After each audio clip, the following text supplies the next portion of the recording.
Inilah artinya bahwa rezeki itu ada yang langsung, yang makanya tadi Allah sampaikan di dalam surah Hud seperti itu. Jadi ibu-ibu sekalian, jangan kita merasa khawatir yang berlebihan terhadap sesuatu. Karena hakikatnya rezeki itu Allah sudah atur. Tidak ada satupun makhluk yang berjalan di muka bumi melainkan Allah lah yang memberikan rezekinya. Jadi tidak perlu khawatir karena Allah Ta'ala itu adil. Lain lagi, suami punya istri 1, 2, 3 belum tentu bisa adil. Bener apa enggak? Belum. Tuh aja belum tentu dia adil. Apalagi kalau nambah. Jadi jangan mikir-mikir ya bang. Pengen nambah.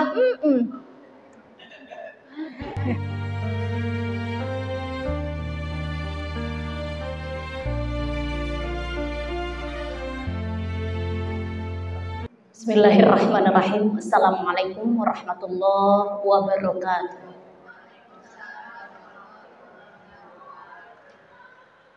Alhamdulillahirabbil alamin. Alhamdulillahilladzi wa kafa. Wassalatu wassalamu ala sayyidil mustafa wa ala alihi wa ashabihi ahli sidqi wal wafa. Asyhadu an la ilaha illallah wahdahu la syarikalah wa asyhadu anna Muhammadan abduhu wa rasuluhu la nabiyya ba'da. Allahumma sholli wa sallim wa barik ala sayyidina Muhammadin wa ala alihi wa ashabihi wa barik wa sallim ajma'in. Rabbi shrah li sadri wa yassir li amri wa hlul 'uqdatam min lisani yafqahu qawli. Rabbi zidna ilma warzuqna fahma birahmatika ya arhamar rahimin. Amma ba'd. Yang sama-sama kita hormati terlebih dahulu Ketua DKM Masjid An-Nur beserta seluruh jajaran pengurusnya. Yang saya hormati Ibu Ustazah Ningsih, ibu-ibu jamaah taklim Sabtu pagi di Masjid An-Nur, Bang Jun selaku koordinator tim mengaji RW 12, yang saya hormati para sesepuh sekitaran Masjid An-Nur, dan yang saya hormati Bapak Haji RW Mulyadi selaku penggagas, dan di semua warga yang pada pagi hari ini mampu mendengar suara taklim dari kami di Masjid An-Nur. Pada hari ini alhamdulillah wa syukurillah saya mendapatkan amanah untuk membadalkan guru kita semuanya, Ustazah Hajah Mulyanah, yang pada pagi hari ini beliau qadarullah mendapat berita ibunya, mertuanya meninggal. Sebetulnya saya dan beliau pagi ini kita sama-sama punya acara di Raudhatus Shalihat. Insya Allah akan mulai jam 9-an. Saya ketempatan sebagai Sohibul Bait, acara pembinaan emis di KKB TPQ khususnya Bekasi Selatan. Mudah-mudahan beliau Ustazah Mulyanah beserta keluarganya diberikan kesabaran dengan ditinggalkannya orang tuanya. Mudah-mudahan almarhum atau almarhumah husnul khatimah, Allah ampuni dosanya, Allah terima semua amal ibadahnya, Allah luaskan kuburnya, Allah jadikan kuburnya raudhah min riyadil jannah. Baiklah ibu-ibu sekalian yang dirahmati Allah, alhamdulillah pada pagi hari ini kita duduk bersilaturahmi. Ini barangkali pertemuan kita, saya sampaikan salam silaturahmi, salam kenal, salam takzim saya kepada jamaah ibu-ibu yang hadir pada pagi hari ini. Mudah-mudahan semuanya ada dalam keadaan sehat walafiat. Insya Allah semuanya sehat ya. Sehat Bu? Sehat. Alhamdulillah. Salawat salam semoga senantiasa dilimpah curahkan kepada junjungan alam Habibana wa Nabiyyana Muhammad sallallahu alaihi wasallam, kepada keluarganya, sahabatnya, dan kita selaku umatnya. Semoga kelak kita mendapatkan syafaatul uzma di yaumil qiyamah. Amin ya Allah ya rabbal alamin. Kalau ibu, saya mau tanya dulu, ibu pernah enggak ngerasain gelisah? Pernah ya Bu ya? Pernah ngerasain gelisah, enggak enak makan, enggak enak tidur gitu ya. Malah enggak bisa tidur. Kalau kita pernah merasakan jiwa kita ini gelisah, Sebetulnya Allah sudah berfirman di dalam suratul Anbiya, kullu nafsin dha'iqatul maut, bahwa setiap yang bernyawa itu Allah akan pastikan merasakan yang namanya kita ini kematian. Setiap yang bernyawa pasti akan merasakan kematian. Yang Allah ciptakan manusia, hewan, tumbuhan, setan, jin, dan bahkan malaikat pun akan merasakan yang namanya kematian. Kata Allah, walanabluukum bisyarri wal khair fitnah wa ilaina turja'un. Kami, kata Allah, akan menguji kamu dengan yang namanya keburukan dan kebaikan sebagai cobaan. Jadi kita ini akan dipastikan yang namanya merasakan kematian. Hidup di dunia kita akan diberikan dengan yang namanya ujian. Ujian itu berupa keburukan, ya, bisyarri wal khair, berupa keburukan dan kebaikan sebagai cobaan. Jadi ada yang namanya ujian itu dengan keburukan, ada juga yang namanya ujian itu dengan kebaikan, ya. Yang paling mudah contohnya misalnya kita pahami bahwa suami bisa menjadi ujian buat istrinya. Istri bisa jadi ujian buat suaminya, ya. Orang tua bisa jadi ujian buat anaknya, dan demikian pun sebaliknya, anak juga bisa jadi ujian buat orang tuanya. Ibu pernah ngerasain kayak begitu nggak, Bu? Ya, Bu. Pernah nggak diuji misalnya dengan suaminya, diuji dengan anaknya, diuji misalnya dengan temannya, diuji dengan saudaranya, kadang punya tetangga nguji banget. Nguji kesabaran, misalnya gitu ya. Nguji pernah misalnya kita dengar omongan yang gak enak tuh kita dengar sampai ke telinga kita. Kita nerimanya, ya Allah, punya tetangga saking aja ya, enggak kita baikin. Namanya tetangga, kita punya ada bertetangga. Nah semuanya kita yang namanya hidup itu adalah penuh dengan ujian. Ada yang Allah uji dengan sehatnya kita. Yang sehat jangan terlena. Yang sehat Allah uji dengan kesehatannya. Sejauh mana dia mempergunakan kesehatannya untuk ada selalu di dalam kebaikannya Allah. Ada juga yang diuji dengan sakitnya. Sejauh mana dia bersabar, sebagaimana Allah menguji Nabi Ayub. Ya, bagaimana dengan kesabarannya Nabi Ayub itu bukan 1-2 tahun loh, Bu. Sakitnya itu 18 tahun. Ya. Kita kadang-kadang dikasih puyeng aja. Migrain atau puyeng, kita udah bingung, udah minum obat masih belum baik, udah dikerokin, rasanya masuk angin, udah diurut, udah dikerokin, udah diapain, udah nggak sabar rasanya. Puyeng, wah nggak bisa masak, nggak bisa ke pasar, nggak bisa ngapain, puyeng banget. Apalagi kalau ditambah, wah, ya, duit belanja di dompet udah tipis, apalagi kalau udah akhir bulan, udah puyeng lah itu. Ya, ibu-ibu sekalian, jadi semuanya itu ujian kata Allah, ya. Dan kamu akan dikembalikan kata Allah, wa ilaina turja'un, dan kamu akan dikembalikan kata Allah hanya kepada kami. Nah, semua ketentuan itu menjadi sebuah kepastian untuk kita. Jadi enggak ada orang yang namanya hidup semuanya selama hidupnya dia berpuluh-puluh tahun itu nikmat aja, happy aja, seneng aja, enggak ada. Manusia itu semuanya akan diuji kata Allah. Para anbiya, para nabi, semuanya diuji. Bahkan Rasulullah SAW yang maksum, yang terjaga, yang tidak berbuat dosa, Rasul yang sudah dijamin oleh Allah Subhanahu Wa Taala dengan keindahan, dengan kenikmatan surganya, pun sama Rasul juga diuji. Apalagi kita, ya Bu, ibadah kita belum tentu diterima, tapi kita kan tetap aja kita berharap bahwa Allah ini menerima semua amal ibadah kita. Ibadah kita kadang-kadang sholat kita belum tentu khusyuk gitu kan ya Bu ya. Udah khusyuk apa belum? Apakah sholat kita ini masih sholat gerakannya aja? Sholat mah sholat, kita gerakannya, bacaan mah kita udah kayak kaset ya. Udah lancar karena apa? Hafal bacaan sholat dari kecil. Tapi kadang-kadang pikiran hati kita nih kemana-mana. Makanya kemarin saya dapat pelajaran dari Wan Faiza itu. Oleh karena itu setiap kita akan melaksanakan sholat baca surah An-Nas. Karena yang namanya Qul a'udzu birabbin nas, malikin nas, ilahin nas, min syarril waswasil khannas. Al khannas itu adalah setan yang menggoda, yang masuk ke dalam diri kita tatkala kita akan sholat.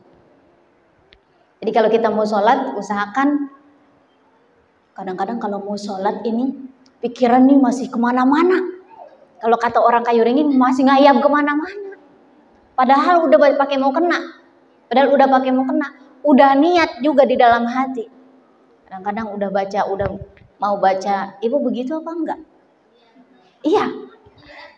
Masya Allah. Jadi yang mesti kita perbarui tatkala Allah berikan kita kenikmatan sehat gitu ya. Kita melaksanakan sholat. Tatkala kita sudah niat aja, ya Allah alhamdulillah udah dengar azan nih. Ya Allah sampai umur nih ke azan subuh, sampai lagi umur ke azan zuhur. Itu kita bersyukur. Nah yang namanya bersyukur itu dari hal-hal yang seperti itu. Bukan saat ibu punya uang, saat bapak yang ngasih uang gajian, namplok semuanya dikasih nama kita tuh alhamdulillah besok. Enggak. Dengan kita mampu melaksanakan semua ibadah-ibadah yang Allah berikan syariatnya untuk kita yang diwajibkan, lalu kita bisa melaksanakan yang dengan penuh kenikmatan, walaupun ya Allah kadang-kadang belum khusyuk, hatinya belum dihadirkan. Tapi saat kita berwudu, saat kita bisa sholat, tatkala kita mampu mengucapkan Allahu Akbar. Ini Allah izinkan mulut kita mengucap Allahu Akbar. Karena kalau kelak saat akan sakaratul maut, lidah ini mungkin sudah keluh, sudah kaku. Ya Bu, coba kita lihat kalau orang yang akan menjelang sakaratul maut, kita tuntut, ayo la ilaha illallah. Susah banget, ya Allah, jangan sampai kita begitu ya Bu ya. Mudah-mudahan Allah mudahin. Jadi jika kita masih mampu berzikir, mengucap Subhanallah, Alhamdulillah, La ilaha illallah, Allahu Akbar, itu artinya kita masih diizinkan oleh Allah. Itu pun merupakan kenikmatan dari Allah. Ini yang kadang-kadang jarang kita syukuri. Ini kita syukuri dulu nih. Karena ada orang yang nggak bisa ngucap itu tuh berat mau zikir itu. Mengingat Allah itu sulit besti. Kadang-kadang kita ini pikirannya masih duniawi aja. Mau sholat aja nih pikirannya udah masih kemana-mana. Apa saya doang yang begitu? Jadi ibu-ibu sekalian yang dirahmati Allah, inilah kenapa yang namanya penyebab dari kegelisahan jiwa itu yang pertama adalah dosa. Ya.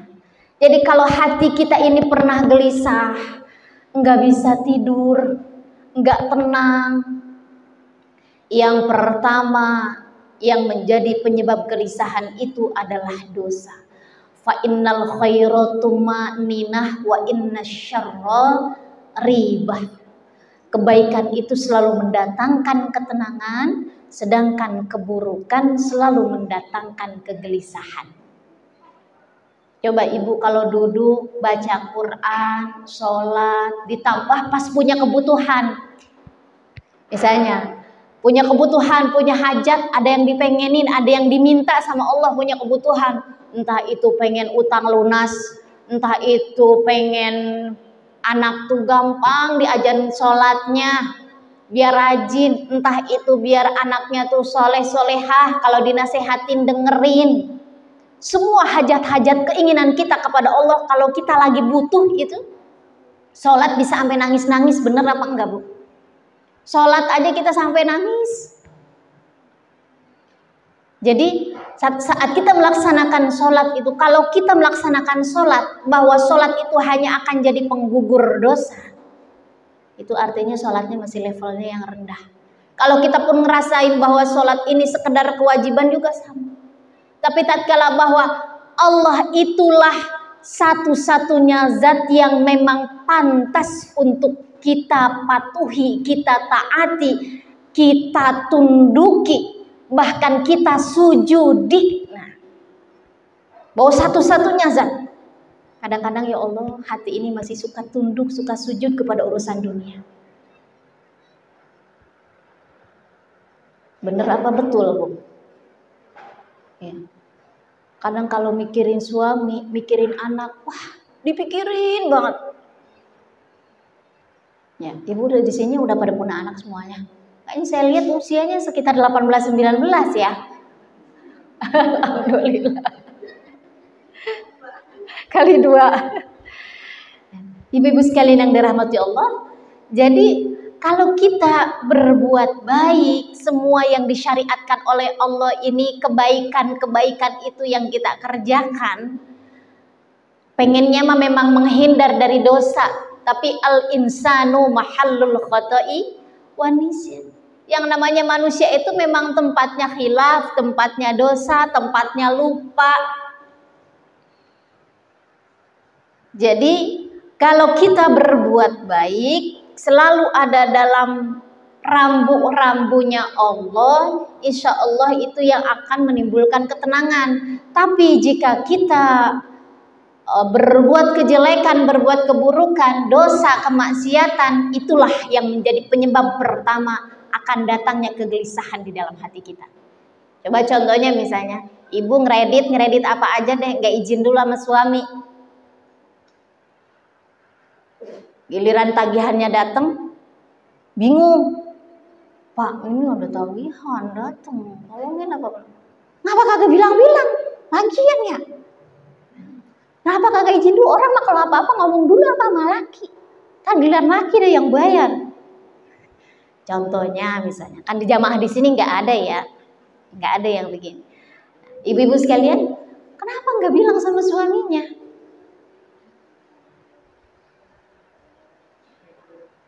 Ikut arisan, nggak ngomong sama suaminya. Ikut arisannya 2 lagi, nggak ngomong sama suaminya. Giliran kerepotan, udah bingung ini duit belanja apa duit arisan ini, bingung. Minta lagi jatahnya sama suaminya. Lagian makanya kalau apa-apa dengerin kata laki, denger. Taat dulu, dengerin, izin dulu apa-apa kalau sama suami. Ibu-ibu sekalian, kenapa enggak bilang? Saya takut. Kalau ngomong dulu, kalau izin dulu, belum tentu ngizinin suami saya. Misalnya ada yang begitu, misalnya ini. Ya. Karena apa? Mungkin ngerasa kalau itu sebuah hal yang tidak baik. Atau mungkin ngerasa yang namanya kalau tidak taat kepada suami itu adalah sebuah dosa. Karena Allah perintahkan setiap istri itu taat kepada suaminya. Ibnu Taimiyah rahimahullah berkata, Sufyan bin Uyainah ditanya mengenai kegelisahan yang tidak diketahui penyebabnya. Ada kegelisahan yang nggak tahu sebabnya itu apa. Dia menjawab, setiap kegelisahan yang timbul di dalam hati kita, misalnya, itu bisa dikatakan bahwa dosa atau maksiat yang ingin engkau lakukan dalam kesendirian dan belum engkau lakukan. Kalau di dalam hati kita udah niat, ada iri, dengki, hasad, ataupun ada keinginan-keinginan yang sebetulnya Allah itu tidak sukai, kita tuh tahu Allah itu nggak suka, tapi tetap kita kerjain, bahkan kita niatin di dalam hati. Pokoknya besok lagi nih, kalau punya duit, pokoknya mah nggak mau dah dibelanjain buat kebutuhan rumah tangga. Nah ini duit saya, kata istrinya, mau saya boleh dagang, habisnya begitu. Nih.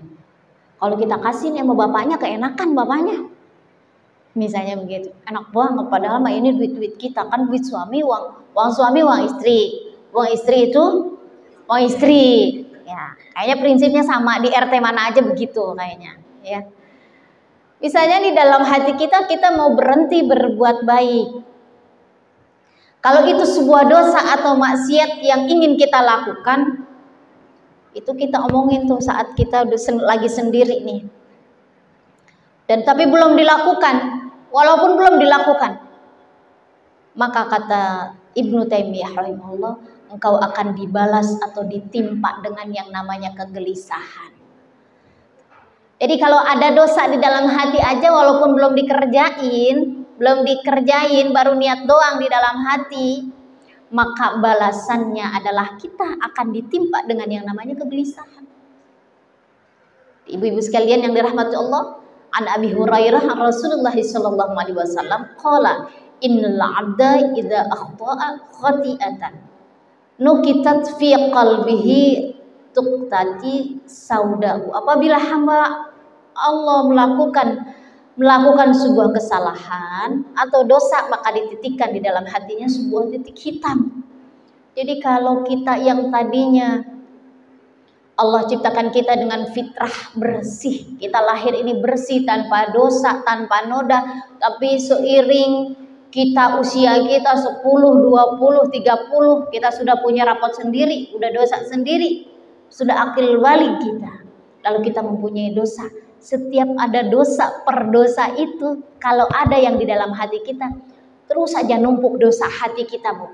Itu maka dititikkan dalam hatinya sebuah titik hitam. Jadi hatinya akan menghitam. Ibaratnya kalau kayak di barang mah noda gitu ya Bu ya, debu. Ini kalau meja aja nih, kalau meja nih kayak begini misalnya nih. Ini saya lihat misalnya ada debunya nih. Ini mestinya kan dibersihin ya, dilapin. Rutin, coba kalau misalnya dilapin aja. Dilapin doang Bu, misalnya nggak pakai pembersih, kan suka ada tuh lap pembersih khusus ya, yang buat kayu, buat furniture gitu kan. Itu kan khusus. Nah, itu pun sama, ada amalia-amalia yang untuk menghapus si noda-noda atau debu-debu atau dosa-dosa dah yang ada yang ke dalam diri kita, baik itu ke jasadiah kita atau ke rohaniah kita. Kalau meja aja bisa berdebu, nggak dilap-lap, kira-kira Bu kalau 1 minggu debunya tebel apa enggak? Tebel. Sebulan bukan tebel lagi, kita colek aja begini, bisa hitam tuh ya. Bayangin bahwa kalau misalnya hati kita pun kalau tidak dibersihkan, kalau terus menerus menumpuk dosa-dosa ke dalam hati kita, ke dalam jasadiah kita, itu dosa tuh yang tadinya masuk ke dalam hati ini bisa berefek ke badan kita. Makanya kalau ada salah satunya efek sampingnya, ada orang yang tadinya karena dosa hatinya, kolbunya tidak sehat, maka berefek kepada badannya pun akan tidak sehat. Ibu-ibu sekalian, setiap Bani Adam itu melakukan kesalahan. Kullu Bani Adam khoto'a wa khairul khoto'ina tawwabun. Setiap Bani Adam melakukan kesalahan dan sebaik-baiknya yang berbuat kesalahan adalah yang bertobat kepada Allah. Orang berbuat salah itu wajar, lumrah, manusiawi, ya. Karena yaitu kita tempatnya dosa, tempatnya khilaf, tempatnya salah.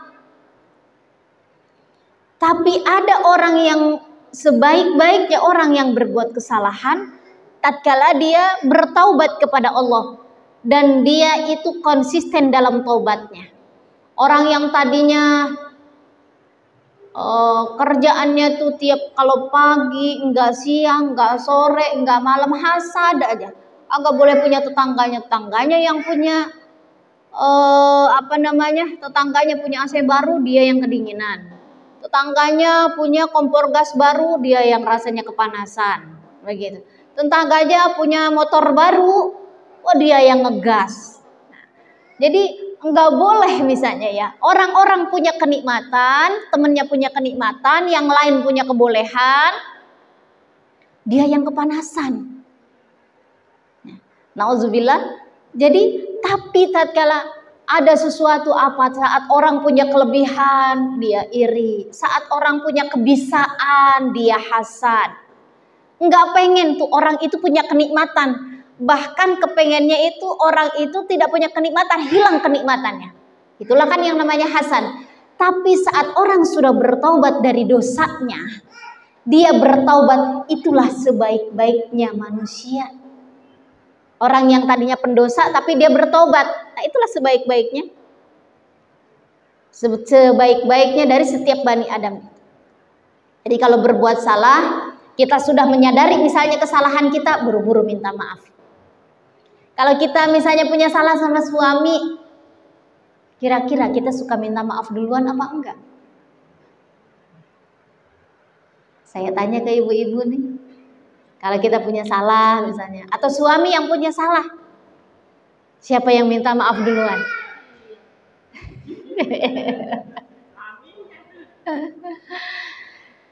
Ya. Jadi orang yang mulia itu adalah orang yang minta maaf duluan. Untuk meminta maaf ini memang sulit. Wah, rasanya turun gengsinya, harga dirinya turun. Tar dulu dah. Kalau kata orang Bekasi tuh, oh gak ada kita minta maaf duluan.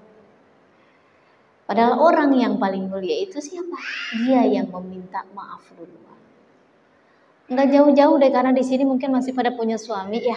Kalau kita punya dosa, kalau kita punya kesalahan, siapa aja yang salah, mau kita atau suami kita yang salah, atau bahkan anak kita yang salah, nggak ada salahnya kalau kita minta maaf duluan. Karena apa? Itulah orang yang lebih dicintai oleh Allah. Kadang-kadang nggak mau, apalagi kalau anak yang bikin salahnya. Kira-kira Bu, kalau anak bikin salah, kita yang minta maaf duluan apa anaknya yang suruh kita minta maaf? Minta maaf enggak?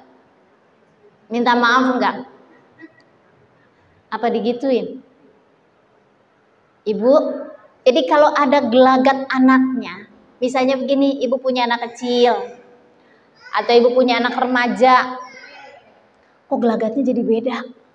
Dulu mah gampang dibilangin, sekarang mah dia karena gaulnya begini, ke bawah pergaulan, mungkin ke bawah lingkungan. Sekarang mah ya Allah, udah gitu HP-nya itu romannya kayaknya ada lemnya tuh di HP, nempel baik itu tangan sama HP. Misalnya, ada gelagat anak yang tidak kita sukai. Jangan terburu-buru menyalahkan anaknya. Apa yang mesti dilakukan oleh orang tuanya? Cepatlah kita beristighfar. Karena khawatir apa? Khawatir justru ada kesalahan kedua orang tuanya. Kepada siapa? Kepada Allah Subhanahu wa Ta'ala. Khawatir ada dosa yang belum ditaubati, khawatir ada maksiat yang belum Allah ampuni. Khawatir ada apa? Khawatir ada rezeki, khawatir ada makanan, khawatir ada harta yang masuk ke dalam makanan itu ke dalam tubuh anak kita menjadi sesuatu yang haram, dan itulah efeknya. Jadi jangan dulu kalau anak bikin salah, kok kamu jadi begini sih sekarang? Susah diaturnya, dibilangin, agak nurut. Nah, jangan dulu terburu-buru kita menyalahkan anaknya, tapi istighfar dulu kita, mohon ampun dulu kita kepada Allah, dan introspeksi dulu kita kepada diri kita sendiri. Ibu-ibu sekalian yang dirahmati Allah, ada macam-macam dosa. Dosa itu ada dosa kecil, ada yang namanya dosa besar, as-saghir dan juga al-kabair. Ada dua dosa. Ibu-ibu sekalian, tadi yang pertama yang menjadi penyebab kegelisahan kita itu adalah dosa, ya, yang pertama. Sekarang yang kedua. Yang kedua adalah bergantung atau berharap kepada makhluk. Jika kita bergantung atau berharap kepada makhluk, itu akan menimbulkan kegelisahan kepada jiwa. Contohnya misalnya begini, kalau kita ngandelin aja, apa-apa ngandelin, bukan artinya nggak boleh minta tolong. Tapi misalnya kalau untuk urusan ini bapaknya deh, untuk urusan ini anaknya yang gede deh, untuk urusan ini, apalagi kalau yang punya pembantu, misalnya punya ART, ibu di sini punya ART nggak?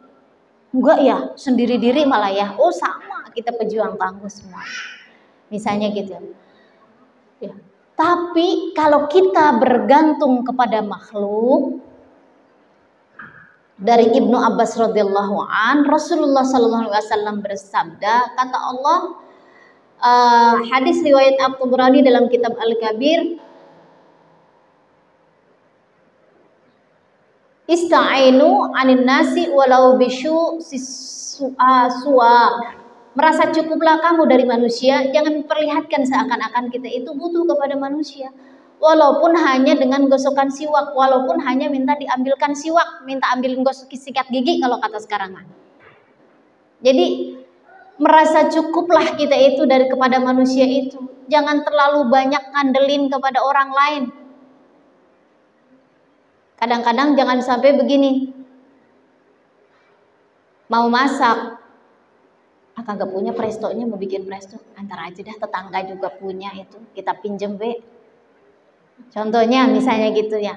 Kalau masih ada saudara mah yang punya kita pinjem be. Nah itu salah satunya kalau misalnya kita terlalu mengandalkan, apalagi untuk kebutuhan misalnya ini kita sering banget mau makainya. Jangan ngandelin, kalau masih bisa minjem mah minjem we. Walaupun itu misalnya nih di sini saja dikatakan walaupun hanya dengan gosokan siwak, walaupun cuman minta ambilin siwak, minta tolong dong, jangan kebiasaan. Pak, tolong dong Pak, apa-apa. Tolong dong, tolongin dong ini. Tolong dong ambilin. Tolong dong itu ke situ. Tolong dong menyekolahin anak misalnya ya. Misalnya menyekolahin anak nih yang paling mudah. Yang paling gampang menyekolahin anak. Kemana? Ke situ. Tapi harus diantar jemput dong. Ya motornya juga kagak ada. Tetangga juga sama itu. Tetangga juga sama anaknya sekolahnya di situ. Titipin aja udah sama tetangga. Nitipin aja. Ngandelin. Giliran satu saat misalnya tetangganya lagi nggak bisa atau apa, kita yang repot. Atau bahkan nanti tuh jadi ya dia mah kagak mau nolongin pisan. Ya kita yang kekeselan, kagak mau nolongin pisan. Padahal mah itu tiap hari anaknya dianterin misalnya sama tetangganya. Sekalinya tetangganya lagi nggak bisa nganterin atau ketinggalan, kita yang ngedumel, kita yang kesel. Lah kata tetangganya, anak-anak siapa? Yang jadi kewajiban siapa? Anak kita kewajiban siapa? Kita. Resiko kita mesti nganter jemput. Ibu-ibu sekalian, jadi jangan pernah kita bergantung atau berharap kepada makhluk. Ya. Kalau minta tolong sekali-kali boleh, tapi jangan ngandelin. Karena kalau kita sudah mengandalkan, kalau satu saat orangnya lagi nggak bisa diandelin, lagi nggak bisa nolongin, nah, pada akhirnya itu yang akan menjadi timbul. Jadi kesel, kitanya jadi kesel. Padahal setiap kita ini nanti akan dihisab dengan semua perbuatan kita. Kita akan mempertanggungjawabkan semua perbuatan kita masing-masing. Ibu-ibu sekalian yang dirahmati Allah, Rasulullah SAW bersabda, barang siapa yang merasa cukup dengan karunia Allah, maka Allah akan mencukupinya. Kata Allah, wa may yatawakkal 'alallahi fahuwa hasbuh, dan barang siapa bertawakal kepada Allah, niscaya Allah akan mencukupkan keperluannya, kata Allah. Jadi kalau kita merasa cukup, maka Allah bakal nyukupin. Kalau kita rasanya gajinya kagak cukup Bang, ini bakal sebulan. Gaji ini dikasih katanya bakal sebulan, 10 hari aja, belum sampai 2 minggu udah habis, agak cukup. Nggak cukup katanya Bang. Kalau sudah keluar dari kata-kata itu dari mulut kita, dan barang siapa kata Allah bertawakal, maka niscaya Allah akan mencukupkan keperluannya.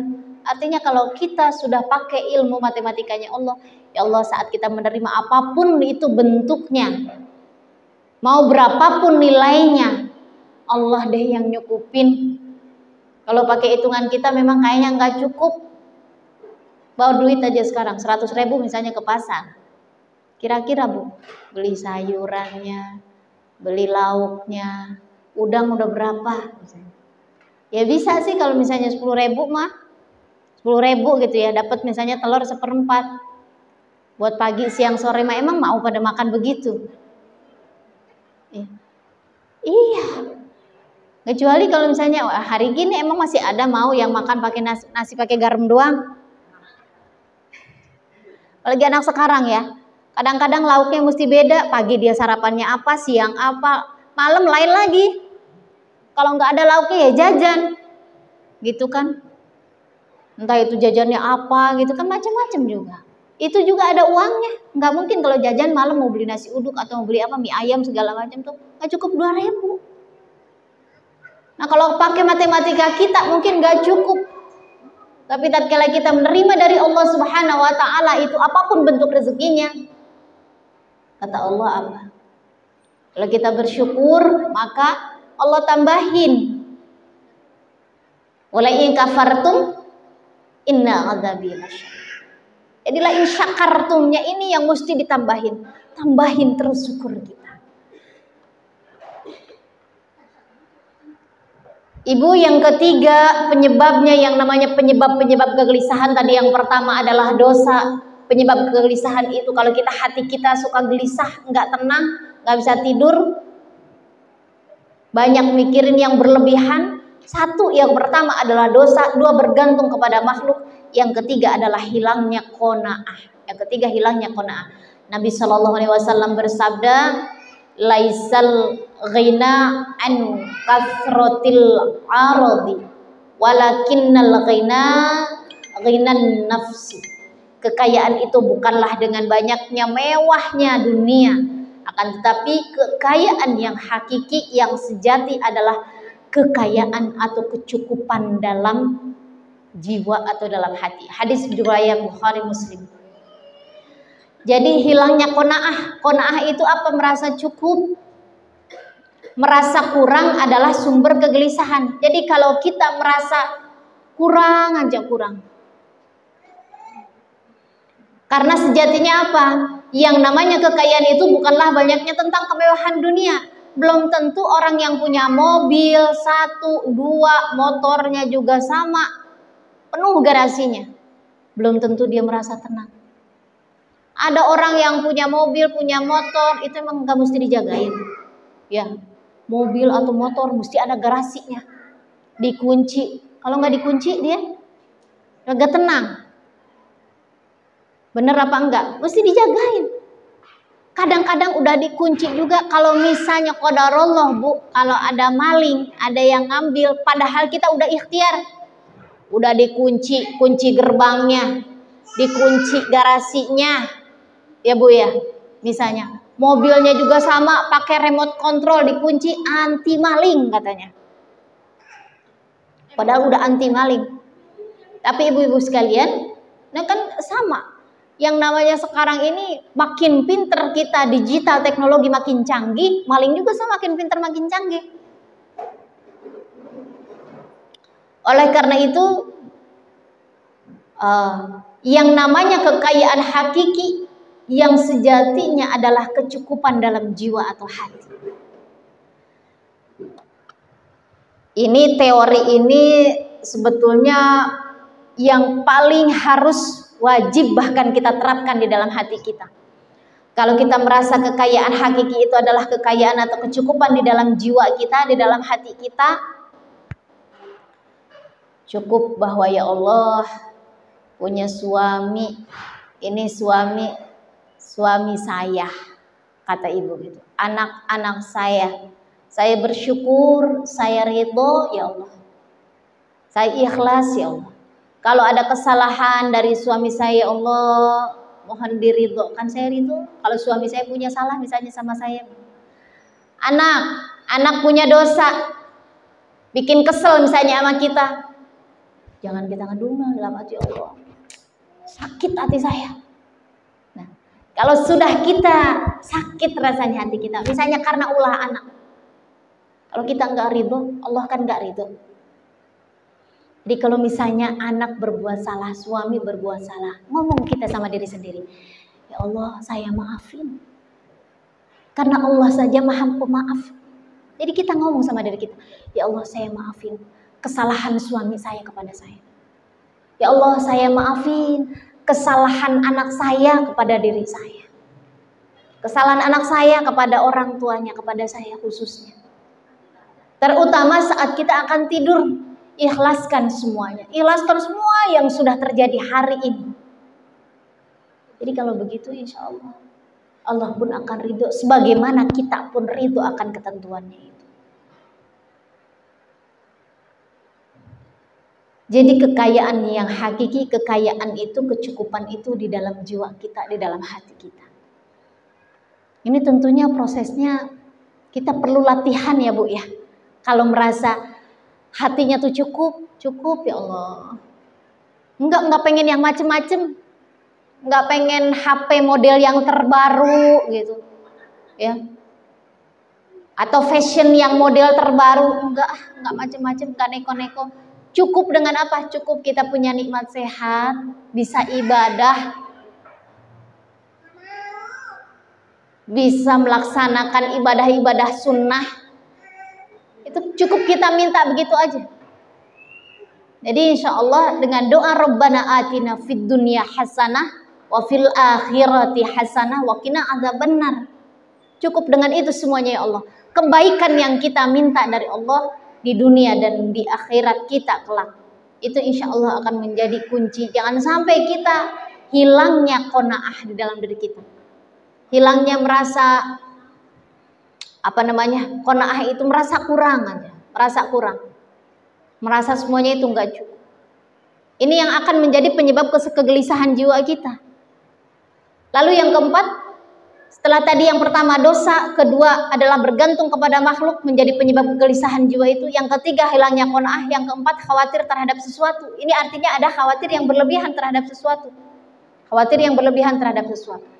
Allah itu telah mencatat takdir setiap makhluk sebelum 50.000 tahun sebelum penciptaan langit dan bumi. Hadis riwayat Muslim. Wa ma min dabbatin fil ardi illa 'alallahi rizquha. Dan tidak ada satupun makhluk yang berjalan di muka bumi ini, kata Allah, melainkan Allah lah yang memberi rezekinya. Kadang-kadang kita suka merasa khawatir terhadap sesuatu, khawatir besok. Ini kira-kira bagaimana besok? Itu ya. Kira-kira kebayar apa enggak? Kira-kira masih ada rezeki apa enggak? Ini timbul terlalu banyak kekhawatiran. Khawatir sih boleh, tapi jangan berlebihan. Apalagi jangan sampai kita menghilangkan bahwa Allah yang maha segala-galanya. Nih, jadi khawatir terhadap sesuatu itu padahal apa? Di dalam surah Hud Allah sampaikan wa ma min dabbatin fil ardi illa 'alallahi rizquha. Atau Allah tidak ada satupun makhluk yang berjalan di muka bumi itu melainkan Allah lah yang memberi rezekinya. Jadi jika Allah sudah mencatat takdir setiap makhluk itu, kata Allah, sebelum 50.000 tahun sebelum penciptaan kita nih Bu. Tinggal apanya kita yang kadang suka goyah ini adalah keyakinan kita. Kadang-kadang kita yang suka goyah, suka enggak yakin. Kadang-kadang kita suka lebih mengandalkan ikhtiar daripada doa, daripada keyakinan kita kepada Allah. Pernah satu ketika kan ada kisah yang namanya Imam Malik dengan Imam Syafi'i. Imam Malik ini gurunya Imam Syafi'i, tapi Imam Malik saja mengakui kecerdasan, keintelijensiannya Imam Syafi'i. Makanya kata Imam Malik, wahai Syafi'i, cari guru selain aku. Karena kalau Imam Syafi'i itu Ibu, riwayatnya, sejarahnya, kalau jalan aja kupingnya ini disumpel Bu. Pakai pakai kapas. Kalau kita disumpel begitu biar nggak masuk angin. Ya, orang tua saya kalau ngelihat bapak saya dulu suka begitu, kalau mau naik motor atau perjalanan tuh suka ditutup pakai kapas ya. Biar apa? Nggak masuk angin. Katanya Bu. Kalau Imam Syafi'i kalau jalan itu harus ditutup Bu kupingnya. Ditutup. Karena apa? Khawatir yang ada di jalanan itu mau ada orang ngomong apa, ada apa, itu cepet masuknya tuh Bu. Dan dia tuh akan hafal semuanya. Cepat hafalnya Imam Syafi'i itu. Nah, karena kecerdasannya itulah Imam Syafi'i tatkala terjadi dialog dengan gurunya Imam Malik, kata Imam Malik, wahai Syafi'i, bahwa rezeki itu sudah ditentukan sama yang maha beri rezeki. Kata Imam Syafi'i, nggak bisa, wahai tuan guru, rezeki itu bergantung kepada ikhtiar kita. Hai saya, Masya Allah. Nah, kata Imam Malik, ini sudah ketentuannya bahwa rezeki itu ada Allah yang ngatur, bukan kita yang ngatur. Begitu kata Imam Malik. Kata Imam Syafi'i, baiklah tuan guru, kalau begitu nih tetap adabnya, ada punya adabnya. Kata Imam Syafi'i, baiklah tuan guru, nanti saya akan fahami. Dan setelah itu dia pulang. Jadi bukan mau membuktikan tentang perkataannya, tetapi setelah keluar dari tempatnya Imam Malik, Imam Syafi'i ini keluar, lalu dia melewati sebuah perkebunan anggur. Imam Syafi'i melewati sebuah perkebunan anggur. Imam Syafi'i ini datang ke tempat perkebunan anggur itu, lalu ditawari, wahai tuan, bolehkah saya maukah Anda membantu di sini? Nih kata yang punya perkebunan anggurnya, mau bantu di sini. Kalau Anda mau bantu di sini memanen anggur, nanti akan saya berikan anggur, kata yang punya perkebunan anggur. Kata Imam Syafi'i, baiklah akan saya bantu. Imam Syafi'i bantu dulu tuh di situ di perkebunan anggur. Ya Bu, ngebantuin dulu, setelah ngebantuin akhirnya dikasih, kalau bahasanya upah ya. Dikasih upah lah. Dikasih anggurnya nih yang besar-besar. Anggurnya yang besar-besar. Ibu-ibu sekalian yang dirahmati Allah, lalu setelah itu karena cintanya kepada gurunya, nah Imam Syafi'i karena cinta sama gurunya, bukan untuk membuktikan nih guru nih, ya. Ini tetap karena ada adabnya. Bagaimana adabnya seorang murid kepada guru? Wahai guruku, karena kecintaanku kepada Anda, bukan mau ngebuktiin nih, lihat nih guru nih, apa yang tadi saya omongin bener nih, bukan begitu. Tapi lihat bahasanya Imam Syafi'i, wahai tuan guru, demi kecintaanku kepada Anda, tadi saya sempat melewati perkebunan anggur. Saya membantu di situ, saya membantu memanen, memetik anggur. Lalu saya diberikan upah nih, anggur yang besar-besar dan manis. Ini saya hadiahkan untuk engkau wahai tuan guru. Dan lalu apa kata Imam Malik, Bu? Apa yang disampaikan oleh Imam Malik? Ya Allah, alhamdulillah, kata Imam Malik. Saya tadi ini cuacanya lagi panas, kata Imam Malik. Saya membayangkan kalau panas-panas begini, makan anggur yang manis. Engkau datang Syafi'i. Inilah yang namanya rezeki dari Allah, kata Imam Malik. Ya. Jadi ada rezeki yang sudah memang sama Allah ditentukan, ada yang melalui tangan orang lain. Disitulah Imam Syafi'i memang yang memetik, membantu, dan dia mendapatkan anggur itu lalu dihadiahkan kepada gurunya. Betul, itu rezeki dari Allah. Tapi Imam Malik sebagai gurunya dapat anggur. Imam Malik ibaratnya kerja apa enggak, Bu? Metik anggur apa enggak? Enggak. Dan itu pun Imam Malik juga jadi sama-sama bahwa hakikat rezeki itu memang sudah Allah tentukan. Kadang ada rezeki itu yang ada dari hasil usaha kita. Contohnya kayak Imam Syafi'i kayak begitu, metik anggur, akhirnya dikasih upah. Ada juga rezeki yang langsung dari Allah tapi melalui tangan orang lain. Contohnya itulah yang dikatakan oleh gurunya, yaitu Imam Malik.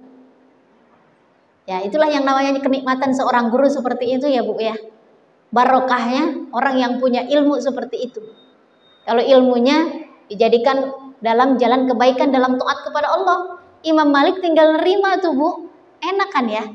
Yang metiknya Imam Syafi'i, datang deh Imam Syafi'i ngasih nih anggurnya. Tapi enggak, tetap ada adabnya. Enggak semata-mata langsung bilang nih tuan guru nih, itu kan bener kan tadi omongan saya kan, harus usaha dulu baru dapat rezeki. Nah, enggak begitu. Tapi kalimatnya tidak begitu. Nah, inilah artinya bahwa rezeki itu ada yang langsung, yang makanya tadi Allah sampaikan di dalam surah Hud seperti itu. Jadi ibu-ibu sekalian, jangan kita merasa khawatir yang berlebihan terhadap sesuatu. Karena hakikatnya rezeki itu Allah sudah atur. Tidak ada satupun makhluk yang berjalan di muka bumi melainkan Allah lah yang memberikan rezekinya. Jadi tidak perlu khawatir karena Allah Ta'ala itu adil. Lain lagi, suami punya istri 1, 2, 3 belum tentu bisa adil. Bener apa enggak? Belum. Satu aja belum tentu dia adil. Apalagi kalau nambah. Jadi jangan mikir-mikir ya Bang. Pengen nambah. Air teh keselak ntar ya. Jadi Allah lah adalah zat yang menciptakan kita dan yang memberikan kenikmatan kepada kita di setiap waktunya. Allah adalah zat yang maha adil dan mengetahui mana yang baik dan mana yang buruk untuk hambanya. Tidak ada sesuatu yang Allah lambatkan kecuali memang itulah yang terbaik dari Allah. Tidak ada juga sesuatu yang Allah segerakan, Allah percepat kecuali itu juga yang terbaik dari Allah. Jadi kita nggak bisa minta ya Allah cepetan, saya pengen cepet-cepet dikabul doanya, enggak. Kalau Allah memang belum saatnya, belum waktunya. Ada yang Allah tunda pasti untuk kebaikan kita, ada juga yang Allah percepat pasti juga untuk kebaikan manusia. Jadi mustahil Allah apabila zat yang maha adil mensyariatkan sesuatu yang mengandung kezaliman. Dan kewajiban kita sebagai hamba Allah untuk selalu mendengar dan patuh terhadap aturan Allah. La yusa'alu amma yaf'alu wa hum yas'alun. Dia tidak ditanya tentang apa yang diperbuatnya, namun merekalah yang akan ditanyai. Allah itu tidak akan ditanya, Allah kenapa begini sih? Kita nggak perlu nanya begitu sama Allah. Kita tidak menuntut seperti, tidak diperbolehkan kita. Nggak punya adab kalau kita begitu, Allah kenapa sih? Itu artinya kita tidak punya adab kepada Sang Khalik. Tapi kitalah nanti yang kelak yang akan dihisab. Kenapa kita berbuat dosa? Kenapa kita maksiat? Kenapa kita lalai? Oleh karena itu, ada hati yang tenang, ada hati yang gelisah. Kalau gelisah ya karena itu. Banyak sekali dosa-dosa yang kita perbuat. Banyak sekali kita bergantung kepada makhluk. Banyak sekali rasanya kita merasa kurang, gak pernah cukup. Dan banyak sekali kita merasakan kekhawatiran yang terlalu berlebihan. Khawatir suami kawin lagi, khawatir anak bagaimana, khawatir anak nanti enggak soleh, enggak solihah, khawatir anak pacaran, khawatir yang berlebihan. Jadi Ibnu Qayyim Al-Jauziyah berkata, fokuskanlah pikiran kita untuk memikirkan apapun yang diperintah Allah kepadamu. Oleh karena itu, kita hanya dituntunkan jadi orang yang bertakwa, yang apa? Kerjakan apa yang Allah sukai, jangan dikerjain apa yang Allah benci, apa yang Allah tidak sukai. Kerjain apa yang disyariatkan. Kan gampang sebetulnya begitu ya Bu ya. Kalau yang Allah suka mah ada pengajian taklim, ikutin. Artinya kita sedang dikasih kesempatan untuk tholabul ilmi. Apa yang Allah nggak sukain? Gibah, ngomongin orang, hasad, dengki, iri. Yang Allah nggak suka, jangan kerjain. Kalau bisa hindarin, apalagi kalau bisa kita tinggalin. Daripada nonton gosip, mendingan kita baca Quran. Contohnya misalnya seperti itu. Ibu-ibu sekalian yang dirahmati Allah, jangan menyibukkannya dengan rezeki yang sudah dijamin untukmu kata Allah. Karena rezeki dan ajal adalah dua hal yang sudah dijamin. Selama masih ada sisa ajal, rezeki pasti akan datang. Dan jangan dikira yang namanya rezeki itu bentuknya uang aja. Ini kita nih kayak begini nih, Masya Allah. Walaupun ketemunya misalnya setiap hari Sabtu aja, setiap hari Ahad aja. Ini punya temen yang solihah, yang selalu ngingetin dalam kebaikan, itu rezeki yang luar biasa. Ya. Ibu-ibu sekalian, jika Allah dengan hikmahnya berkehendak menutup satu jalan rezeki untukmu, maka Allah akan dengan rahmatnya membukakan jalan lain yang lebih bermanfaat.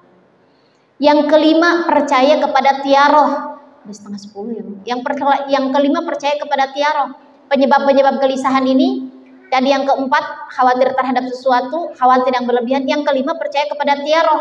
Tiaroh atau tatayur, yaitu merasa bernasib sial karena sesuatu.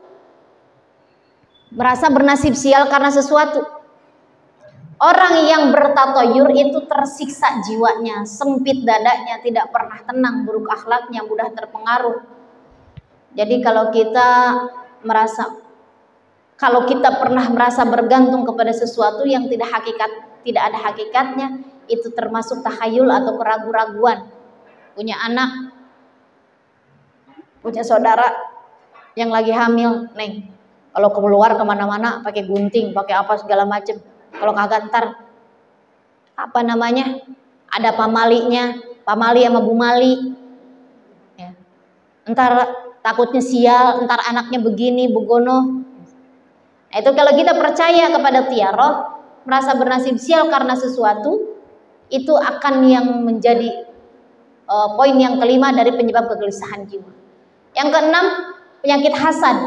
Kalau kita punya hasad, punya iri dengki, hasad kepada orang tua, hasad kepada saudara, kepada ipar, pada mertua, tetangga, teman, kerabat. Hasad itu adalah membenci dan tidak suka terhadap keadaan baik yang ada pada orang yang dihasadi. Ada orang punya kelebihan, kita enggak suka. Emang kenapa enggak suka? Pokoknya enggak suka aja. Kan ada yang begitu. Jadi hasad itu benci aja, enggak suka terhadap keadaan baik yang ada pada orang yang dihasadi. Kalau bisa, dia jangan punya kenikmatan kayak begitu. Nah, itulah yang namanya hasad. Setiap jasad di dalam Majmu'ah Al-Fatawa, setiap jasad tidaklah bisa lepas dari yang namanya hasad. Oleh karena itu, kalau kita punya kebahagiaan, kalau kita punya kesenangan, punya kenikmatan, janganlah mudah untuk memberitakan atau wah saya bersyukur alhamdulillah. Apalagi kalau misalnya dibikin status, ya Allah alhamdulillah gajian bulan ini Bang Jun 10 juta. Biasanya kan 5 juta, ini 2 kali lipat kan. Ini dibikin di status gitu. Misalnya gitu. Itu orang itu kalau yang suka, ya dia suka. Alhamdulillah. Seharusnya ada waktunya yang mustajabah. Tatkala orang punya kebahagiaan, punya kebaikan, kita doain. Ya, makanya kita tanya diri kita sendiri, kalau orang punya kebahagiaan, kita doain apa enggak? Misalnya Mama Mirza nih, Allah alhamdulillah teh, saya lagi dapat rezeki. Mestinya itu waktu yang mustajab kita doain. Ya Allah alhamdulillah Mama Mirza, saya ikut senang. Biarpun misalnya enggak bagi sama kita nih, biarpun. Jangan begini, ngomong doang, diam bagi kagak. Resepnya tuh dibilang-bilangin. Kalau lagi punya nih, kalau lagi apa, kalau kagak di status dibilang-bilangin sama kita. Bagi kagak. Nah, khawatir nanti kita akan timbul hasad. Dalam hati, iya dia yang senang dia cerita. Ini yang diceritainnya nggak senang. Nah itulah yang namanya hasad. Bahkan pengennya itu ngelihat saudara, ngelihat temen atau apa tuh jangan happy, nah nggak senang. Nah, itulah yang namanya hasad. Makanya hati-hati, itu adalah penyakit. Dan kita harus menyadari kalau misalnya ada saudara yang punya kebahagiaan, terus dalam hati kita ini nggak senang, hati-hati Bu. Kita harus buru-buru sadar.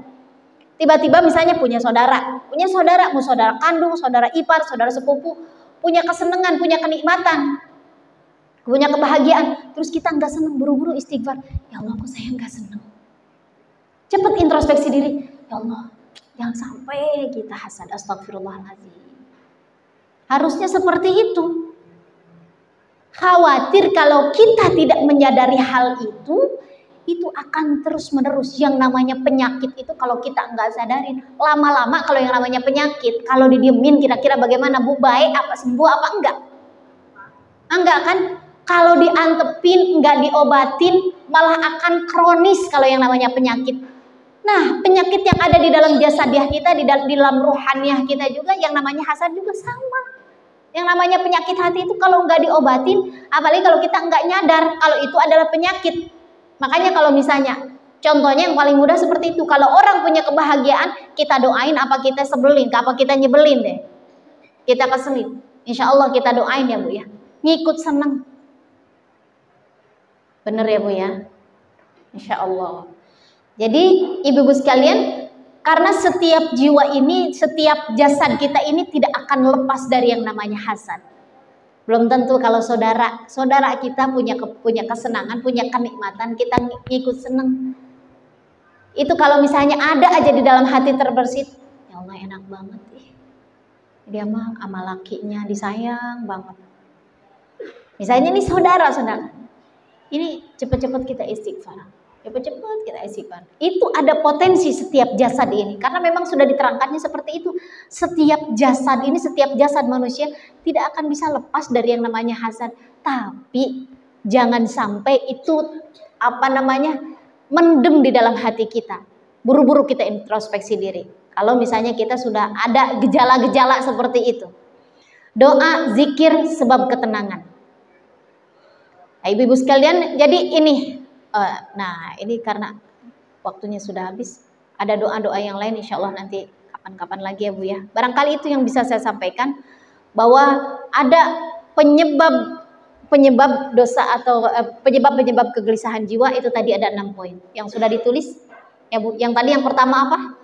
Dosa. Yang kedua, bergantung kepada makhluk. Yang ketiga, hilangnya qanaah. Yang keempat, khawatir yang berlebihan ya terhadap sesuatu. Yang kelima, percaya kepada tiaroh atau tatayur. Percaya bahwa kalau apa-apa tuh takut sial, takut apa gitu. Padahal semuanya sudah Allah tentukan takdirnya. Dan yang keenam, yang terakhir adalah penyakit hasad. Ya, ada yang ditanyakan, Bu? Tidak ya Bu ya, insya Allah sudah paham. Mudah-mudahan apa yang kita dapatkan pada pagi hari ini menjadi ilmu yang bermanfaat, khususnya untuk diri saya sendiri. Terima kasih banyak atas kebersamaan kita pada pagi hari ini. Mohon dibukakan pintu maaf apabila ada kesalahan. Insya Allah lain waktu kita akan bertemu kembali. Mudah-mudahan Ustazah Mulyana Allah sehatkan badannya, kembali bisa memberikan pelajaran di setiap Sabtu pagi ini, pekan depan. Terima kasih banyak ibu-ibu sekalian mau ditemenin sama saya pagi ini, walaupun ibu tadi sempat menunggu ya. Mohon maaf, itu barangkali yang bisa saya sampaikan. Hadanallahu wa iyyakum ajmain. Wassalamualaikum warahmatullahi wabarakatuh.